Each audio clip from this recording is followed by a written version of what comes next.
Assalamualaikum warahmatullahi wabarakatuh. Saya Arija Rahman dari kelas B Studi HI Kawasan Amerika. Di sini saya ingin menjabarkan jawaban saya dari pertanyaan mengenai bagaimana peran nafta dalam isu lingkungan.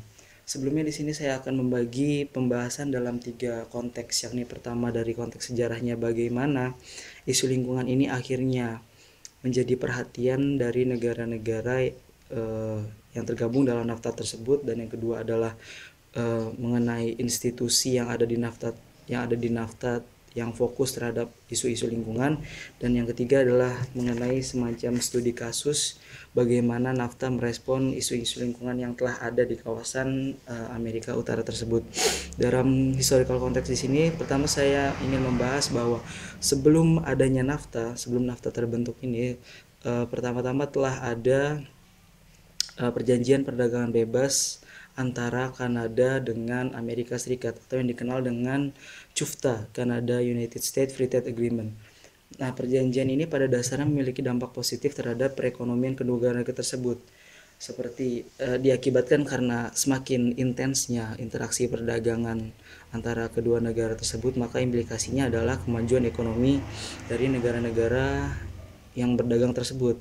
Namun yang menjadi permasalahan di sini adalah, dan menjadi konsen pula bagi para penggiat lingkungan, bahwa CUFTA di sini tidak concern terhadap isu-isu lingkungan. Akibatnya keberadaan CUFTA ini bahkan semakin mengindikasikan kuatnya perusahaan lingkungan.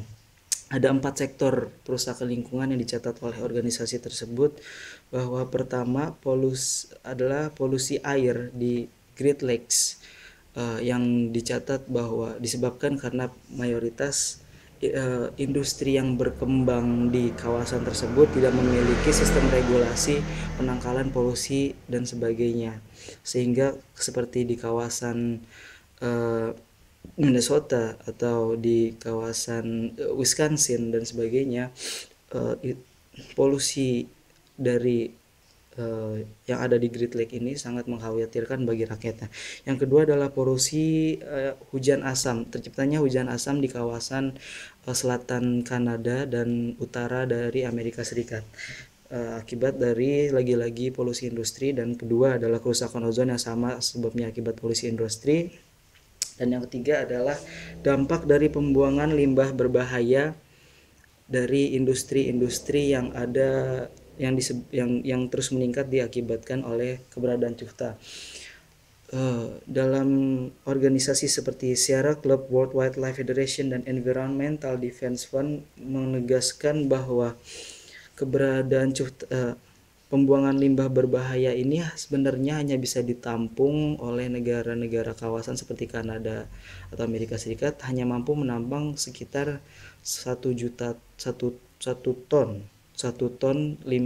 ton limbah dari industri itu setiap tahunnya. Namun yang ada dalam limbah itu dalam setiap industri sekitar 7 ton per tahun ya, sehingga kelebihan dari pembuangan limbah ini tercemar ke lingkungan. Akibatnya ketika persoalan nafta ini digulirkan, penciptaan nafta ini digulirkan di ketiga negara tersebut, memunculkan gerakan-gerakan protes atau kritik dari para organisasi penggiat lingkungan ini. Mereka menjadi pressure group untuk menciptakan perjanjian lingkungan antar negara-negara tersebut apabila nafta ini benar-benar tercipta.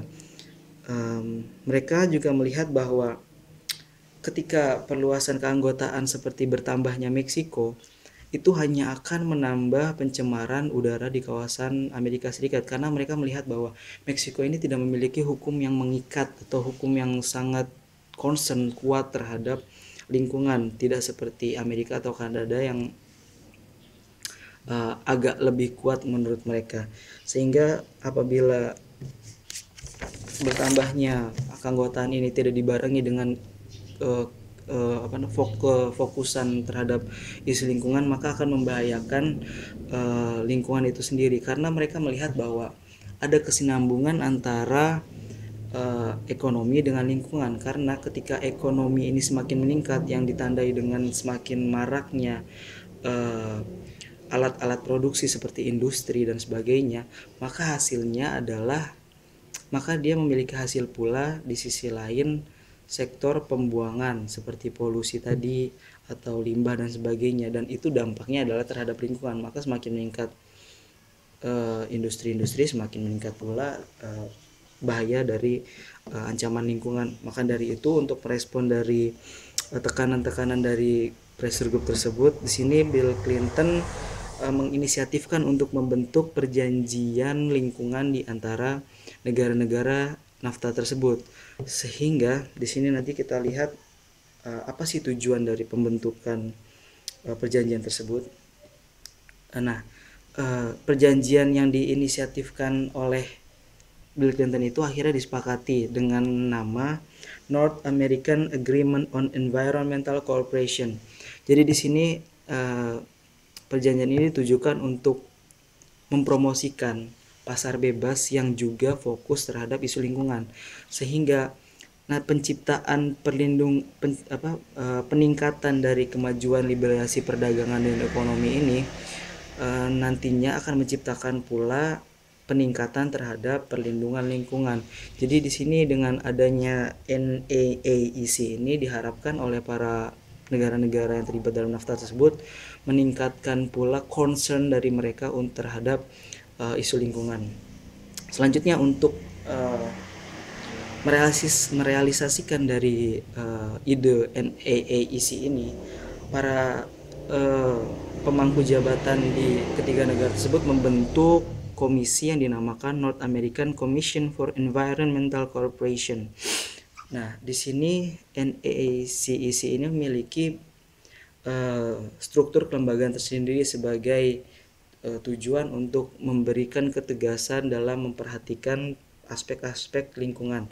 Pertama, struktur kelembagaan itu adalah NAACEC Council, yakni semacam dewan yang bersumber dari menteri-menteri lingkungan dan sebagainya dari ketiga negara tersebut, yang ditujukan untuk menetapkan aturan-aturan dan prosedur-prosedur persoalan lingkungan, yang nantinya ketetapan tersebut harus diimplementasikan oleh pemerintahan yang ada dalam negara-negara anggota NAFTA tersebut. Hal itu dapat kita lihat dari bagaimana implikasinya, implikasi dari implementasi tersebut. Kita lihat bagaimana di sini Meksiko mengamandemen mengenai hukum lingkungannya, yakni pada tahun 1996 dengan mengamandemen General Law on Ecological Balance and Environmental Protection, dan yang kedua adalah dilakukan Kanada dengan mengamandemen Canadian Environmental Protection Act tahun 1997, dan terakhir US mengamandemen mengenai Safe Drinking Water Act dan Food Quality Protection Act tahun 1996 sebagai upaya-upaya mereka untuk menrealisasikan dari keberadaan perjanjian lingkungan tersebut. Selanjutnya, di tubuh NAACEC ini ada pula The Secretariat, yaitu adalah semacam peregulator harian atau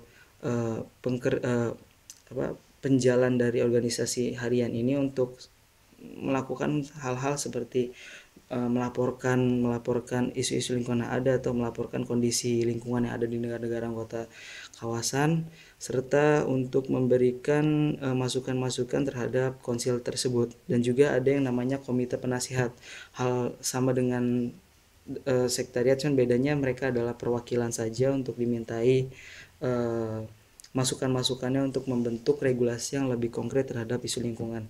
Maka dari itu, dari kedua konteks ini setidaknya dapat kita pahami bahwa ada usaha konkret dari NAFTA untuk memajukan perdagangan mereka, namun setidaknya perdagangan tersebut mereka imbangi dalam pembentukan ekonomi mereka yang berkesinambungan terhadap lingkungan. Jadi adanya kesamaan peningkatan antara ekonomi dan lingkungan, sehingga kemaslahatan negara dapat dengan terjamin tercipta hingga masa yang nanti, seperti itu.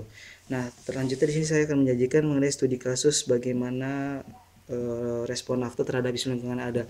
Hal ini saya sandarkan seperti yang telah saya bahas tadi mengenai polusi air di Great Lakes dan mengenai